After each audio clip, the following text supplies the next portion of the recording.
നമസ്കാരം. ഇന്നത്തെ news time നോക്കാം. ആദ്യം തലക്കെട്ടുകൾ.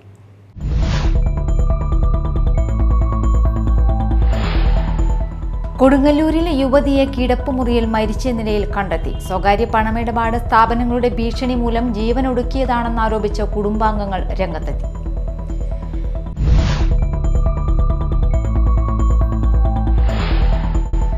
കൊടുങ്ങല്ലൂർ നഗരസഭയിൽ BJP കൗൺസിലർമാർ പ്രതീകാത്മക കൃഷിസഭ സംഘടിപ്പിച്ചു.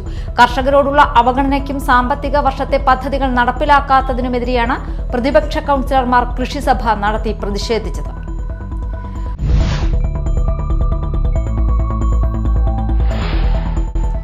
പറവൂർ കേസരി A. ബാലകൃഷ്ണപിള്ളയുടെ നാമധേയത്തിലുള്ള കേസരി സ്മാരക ഗവൺമെന്റ് ആർട്സ് ആൻഡ് സയൻസ് കോളേജിൽ 3 കോഴ്സുകൾക്ക് സർക്കാർ അംഗീകാരം. ജൂലൈയിൽ ക്ലാസുകൾ തുടങ്ങാനാകുമെന്ന് CPM സംസ്ഥാന കമ്മിറ്റി അംഗം S. ശർമ്മ.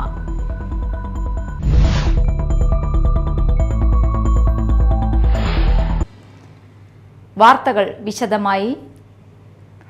യുവതിയെ കിടപ്പുമുറിയിൽ തൂങ്ങി മരിച്ച നിലയിൽ കണ്ടെത്തി.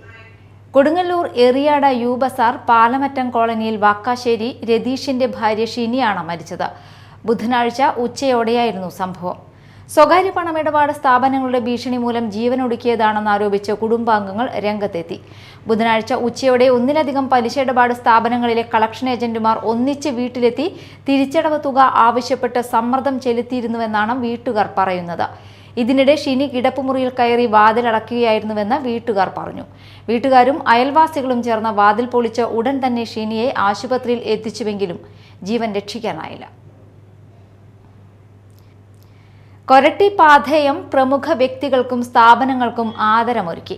ചാലക്കുടി നഗരസഭാ ചെയർമാൻ ഷിബു വാലപ്പൻ ആദരവ് സമ്മേളനം ഉദ്ഘാടനം ചെയ്തു. ചാലക്കുടി നഗരസഭയുടെ പുതിയ ചെയർമാനായി സ്ഥാനമേറ്റ ഷിബു വാലപ്പനെ കൊരട്ടി ഗ്രാമപഞ്ചായത്ത് പ്രസിഡന്റ് PC ബിജുവും പാഥേയത്തിന്റെ പ്രതിനിധികളായ KC ഷൈജു, സുന്ദരൻ പനങ്കൂട്ടത്തിലും ചേർന്ന് ആദരിച്ചു. ദേശീയ തലത്തിൽ മികച്ച അധ്യാപകനായി തെരഞ്ഞെടുത്ത ചാലക്കുടി വ്യാസവിദ്യാനികേതൻ പ്രിൻസിപ്പൽ PG ദിലീപ്, അഡ്വക്കേറ്റുമാരായി ചുമതലയേറ്റ care Kerala foundation chairman advocate Ramesh Kumar Kuzhikkattil, advocate Shiju Plakkal, വിദ്യാലയങ്ങളായ Chalakudy SH higher secondary school, SH high school എന്നിവരെയും ആദരിച്ചു. ചടങ്ങിൽ കൊരട്ടി പഞ്ചായത്ത് പ്രസിഡന്റ് PC ബിജു അധ്യക്ഷത വഹിച്ചു. പള്ളി സഹവികാരി father Amal Odanad, KN Venu, Joseph Varghese, Manoj Joseph, Saji George തുടങ്ങിയവർ സംസാരിച്ചു. കൊടുങ്ങല്ലൂർ നഗരസഭയിൽ BJP കൗൺസിലർമാർ പ്രതീകാത്മക കൃഷിസഭ സംഘടിപ്പിച്ചു. നഗരസഭ ടൗൺഹാളിൽ സംഘടിപ്പിച്ച കൃഷിസഭയിൽ 44 വാർഡിൽ നിന്നും ഒരു കർഷകൻ പോലും പങ്കെടുത്തില്ല. കർഷകരെ അറിയിക്കാതെയാണ് കൃഷിസഭ സംഘടിപ്പിച്ചത്. കർഷകരോടുള്ള അവഗണനയ്ക്കും 2024-25 സാമ്പത്തിക വർഷത്തെ പദ്ധതികൾ നടപ്പിലാക്കാത്തതിനുമെതിരെയാണ് പ്രതിപക്ഷ കൗൺസിലർമാർ കൃഷിസഭ നടത്തി പ്രതിഷേധിച്ചത്. നഗരസഭയുടെ പ്രതിപക്ഷ നേതാവ് TS സജീവൻ പ്രതീകാത്മക കൃഷിസഭ ഉദ്ഘാടനം ചെയ്തു. ഇന്ന് രാവിലെ 11 മണിക്കാണ് നഗരസഭ ടൗൺ ഹാളിൽ ഈ പരിപാടി നിശ്ചയിച്ചത്. ഈ പരിപാടിയോട് ബന്ധപ്പെട്ട് കൊടുങ്ങല്ലൂർ നഗരസഭയിൽ നിന്ന് 44 വാർഡിൽ നിന്നും ഒരു കർഷകർ പോലും ഈ പരിപാടിയിൽ പങ്കെടുത്തിട്ടില്ല. കാരണം എന്നുണ്ടെങ്കിൽ കൊടുങ്ങല്ലൂർ നഗരസഭയിൽ നിന്ന് ഒരാൾക്ക് പോലും, ഒരു കർഷകരെ പോലും വിളിച്ചറിയിക്കാനുള്ള സംവിധാനം കൊടുങ്ങല്ലൂർ നഗരസഭ ഭരിക്കുന്ന LDF ഭരണസമിതി തയ്യാറായില്ല. അതുകൊണ്ട് ചെയർപേഴ്സൺ ഉൾപ്പെടെയുള്ള LDFന്റെ കുറച്ച് കൗൺസിലർമാർ വന്ന് പരിപാടി മാറ്റിവെച്ചെന്നും പറഞ്ഞ് തിരിച്ചുപോയി. അതുപോലെ തന്നെ നമുക്കറിയാം LDF ഭരണസമിതിയിലുള്ള സ്റ്റാൻഡിംഗ് കമ്മിറ്റി ചെയർമാൻമാര് ഒറ്റ ആളുകൾ പോലും ഈ പരിപാടി പങ്കെടുത്തില്ല. ആകെ വന്നത് ചെയർപേഴ്സൺ മാത്രമാണ്, വൈസ് ചെയർമാൻ വന്നില്ല. അതുപോലെ തന്നെ 44 വാർഡിൽ നിന്ന് ഒറ്റ കർഷകർ പോലും വന്നില്ല. അതുപോലെ ഇന്നലെ ഉച്ചയ്ക്ക് 2 മണിക്ക് ഭിന്നശേഷിക്കാര ഇതുമാതിരി തന്നെ ഒരു സഭ നടത്തുന്നുണ്ടായി ഇവിടെ. അത് 12:30ക്കാണ് കൊടുങ്ങല്ലൂർ നഗരസഭയിൽ നിന്ന് ഞങ്ങളെ പോലുള്ള ജനപ്രതിനിധികൾക്കൊക്കെ വിളിച്ചറിയിക്കുന്നത്. അപ്പൊ ഏകദേശം 1 മണിക്കൂർ, അരമണിക്കൂറൊക്കെ വ്യത്യാസത്തിലാണ് ഒരു 44 വാർഡിലെയും അതിപ്രധാനമായ 2025-26 വാർഷിക പദ്ധതിയിലെ ഉൾപ്പെടുത്തേണ്ട പദ്ധതികൾ ചർച്ച ചെയ്ത് ഉൾപ്പെടുത്തേണ്ട പദ്ധതികളെ കുറിച്ച് ആളുകളോട് അറിയിക്കുന്നൊരു സംവിധാനം കൊടുങ്ങല്ലൂർ നഗരസഭയിലുള്ളൂ. ജനങ്ങളോട് വെല്ലുവിളിയാണ്. പൊതുമരാമത്ത് സ്റ്റാൻഡിംഗ് കമ്മിറ്റി ചെയർമാൻ ജയദേവൻ അധ്യക്ഷത വഹിച്ചു. രശ്മി ബാബു, ശാലിനി വെങ്കിടേഷ്, റീന അനിൽ, രേഖ സൽപ്രകാശ്, പാർവതി സുകുമാരൻ, ഗീത റാണി തുടങ്ങിയ കൗൺസിലർമാർ പങ്കെടുത്തു. കേസരി A. ബാലകൃഷ്ണപിള്ളയുടെ നാമധേയത്തിലുള്ള പറവൂർ കേസരി സ്മാരക ഗവൺമെന്റ് ആർട്സ് ആൻഡ് സയൻസ് കോളേജിൽ 3 കോഴ്സുകൾക്ക് സർക്കാർ അംഗീകാരമായെന്നും വരുന്ന ജൂലൈയിൽ ക്ലാസുകൾ തുടങ്ങാനാകുമെന്നും CPM സംസ്ഥാന കമ്മിറ്റി അംഗം S. ശർമ്മ വാർത്താ സമ്മേളനത്തിൽ അറിയിച്ചു. നാടിന്റെ അക്ഷര വെളിച്ചമായിരുന്ന കേസരി A. ബാലകൃഷ്ണപിള്ളയുടെ പേരിൽ കോളേജ് വരുന്നതോടെ അദ്ദേഹത്തിന്റെ സ്മരണ ഉചിതമായി നിലനിർത്താനാകും.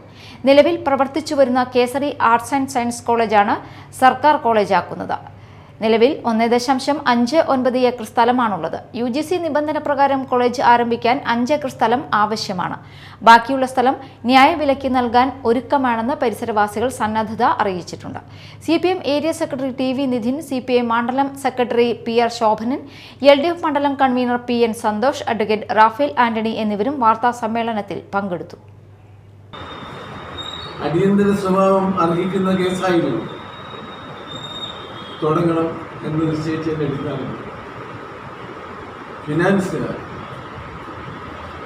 ഈ 3 സബ്ജക്റ്റ് ഇപ്പോൾ ഗവൺമെൻറ് അനുവദിച്ചുകൊണ്ട് ഉത്തരവായിട്ടുള്ളത്, ഗവൺമെൻറ് അംഗീകരിച്ച് ഉത്തരവായിട്ടുള്ളത് BCom ടാക്സേഷൻ ഫിനാൻസാണ്. 2 സയൻസ്, സൈബർ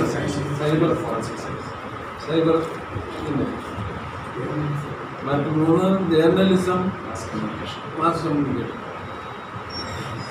ഇത് 3 അംഗീകരിച്ചു കഴിഞ്ഞു. അതിൻ്റെ അടിസ്ഥാനത്തിൽ ഗവൺമെൻറ് അംഗീകാരം കൊടുത്തു. അതിൻ്റെ അടിസ്ഥാനത്തിൽ യൂണിവേഴ്സിറ്റിയിൽ ആപ്ലിക്കേഷൻ സബ്മിറ്റ് ചെയ്യാം. ഈ കോഴ്സിൻ്റെ ബാക്കി കോഴ്സ് നടപടിയെ മുമ്പോട്ട് കൊണ്ടുപോകാൻ യൂണിവേഴ്സിറ്റിയിൽ അപേക്ഷ കൊടുക്കാൻ ഉന്നത വിദ്യാഭ്യാസ വകുപ്പിൻ്റെ പ്രിൻസിപ്പൽ സെക്രട്ടറി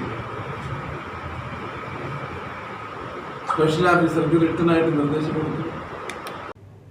കെയർ കേരള ഫൗണ്ടേഷന്റെയും ചാലക്കുടി പ്രസ് ഫോറത്തിന്റെയും ആഭിമുഖ്യത്തിൽ എറണാകുളം ഗിരിനഗർ ഐ ഇൻസ്റ്റിറ്റ്യൂട്ടിന്റെയും SSMI റിസർച്ച് ഫൗണ്ടേഷന്റെയും കളമശ്ശേരി രാഹി ദൃഷ്ടി കേന്ദ്രയുടെയും സംയുക്ത സഹകരണത്തോടെ സൗജന്യ നേത്ര ആരോഗ്യ പദ്ധതി സംഘടിപ്പിച്ചു. Mala block panchayat president Rekha Shandy Joseph ഉദ്ഘാടനം ചെയ്തു.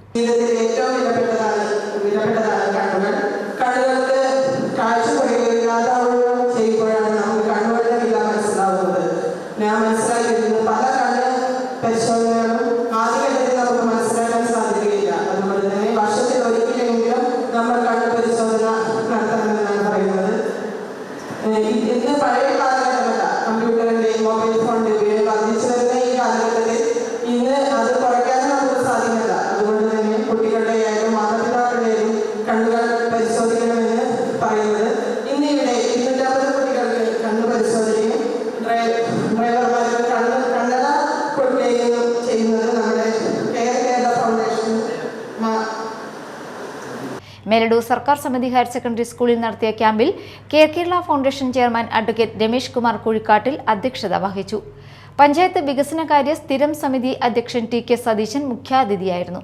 Block panchayat member OC Ravi, panchayat അംഗം CK Shiju, press forum president Bharitha Prathap, PTA president Murukesh Kadavath, doctor Sumina, coordinator Manoj, care Kerala foundation അംഗങ്ങളായ KN Venu, Lalumon Chalakudy, Shali Muringoor, press forum അംഗങ്ങളായ VB സമ്പാളൂർ, OA അരുൺ ബാബു തുടങ്ങിയവർ സംസാരിച്ചു. മാള ഹോളിഗിരി സ്കൂളിൽ അന്താരാഷ്ട്ര സെമിനാർ സംഘടിപ്പിച്ചു. ഡീകോഡിംഗ് ഫിന്നിഷ് ഹാപ്പിനെസ് ഇൻഡെക്സ് ഇന്ത്യയ്ക്ക് പാഠങ്ങൾ എന്ന വിഷയത്തിൽ നടന്ന അന്താരാഷ്ട്ര seminar Finland consul general Erik F. Hallstrom ഉദ്ഘാടനം ചെയ്തു. The consulate general in Mumbai is new, but the embassy in Delhi has been there for 75 years already. Already in 1949, or only 2 years after India's independence in August 1947, Finland and India established full diplomatic relations. And the Consulate General, we have jurisdiction in 4 states, Maharashtra obviously, but also Goa, Telangana, and most important, Kerala. With Kerala, the relations are especially warm. We have cooperation. We have 6 working groups on various kind of education, working between Finland and Kerala. Our education minister, Anna-Maja Henriksson, visited Thiruvananthapuram in October 23. We have a memorandum of understanding and cooperation with the government on Kerala called Talent Corridor, and we are working also with the Kerala Startup Mission. And also we had a delegation from Kerala in Finland in August 21. And also one aspect of bilateral relations between India and Finland, which I particularly want to point out, is that more and more Indians come to Finland. Last year, 2024, was a record year when it comes to visas and residence permits given to Indian citizens. Holy grace group of institution chairman Sani Edattukaran അധ്യക്ഷത വഹിച്ചു. Holy grace academy CBSE chairman Benny John Ainikkal, school academic director doctor Jio Baby, arts college principal doctor Suresh Babu എന്നിവർ സംസാരിച്ചു. പ്രമുഖ പാനലിസ്റ്റുകളായ Shine Antony, Nirmal Abraham, George Paul, AS Girish എന്നിവർ സെമിനാറിൽ പങ്കെടുത്തു. വടമ വടക്കേക്കെട്ടിൽ ശ്രീ ഭഗവതി ക്ഷേത്രത്തിൽ താലപ്പൊലി മഹോത്സവം ആഘോഷിച്ചു. കാഴ്ചശീവേലി, നിറമാല, ചുറ്റുവിളക്ക്, പറനിറപ്പ്, ദീപാരാധന, താലം വരവ്, തായമ്പക എന്നിവ നടന്നു. നിരവധി ഭക്തർ ചടങ്ങുകളിൽ പങ്കെടുത്തു.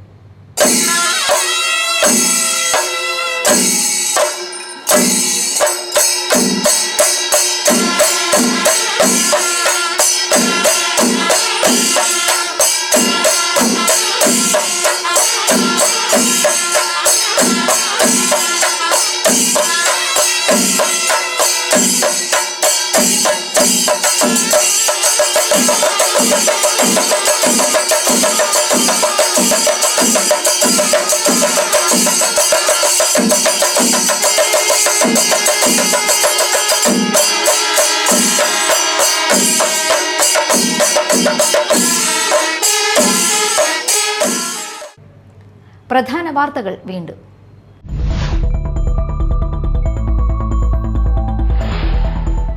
കൊടുങ്ങല്ലൂരിലെ യുവതിയെ കിടപ്പുമുറിയിൽ മരിച്ച നിലയിൽ കണ്ടെത്തി. സ്വകാര്യ പണമിടപാട് സ്ഥാപനങ്ങളുടെ ഭീഷണി മൂലം ജീവനൊടുക്കിയതാണെന്നാരോപിച്ച കുടുംബാംഗങ്ങൾ രംഗത്തെത്തി.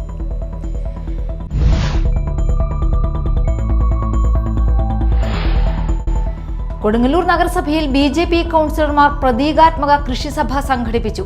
കർഷകരോടുള്ള അവഗണനയ്ക്കും സാമ്പത്തിക വർഷത്തെ പദ്ധതികൾ നടപ്പിലാക്കാത്തതിനുമെതിരെയാണ് പ്രതിപക്ഷ കൗൺസിലർമാർ കൃഷിസഭ നടത്തി പ്രതിഷേധിച്ചത്.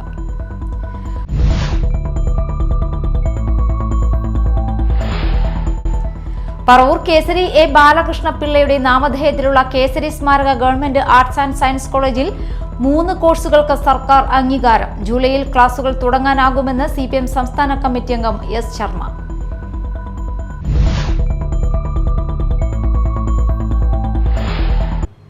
ഇതോടെ ന്യൂസ് ടൈം സമാപിച്ചു. നമസ്കാരം.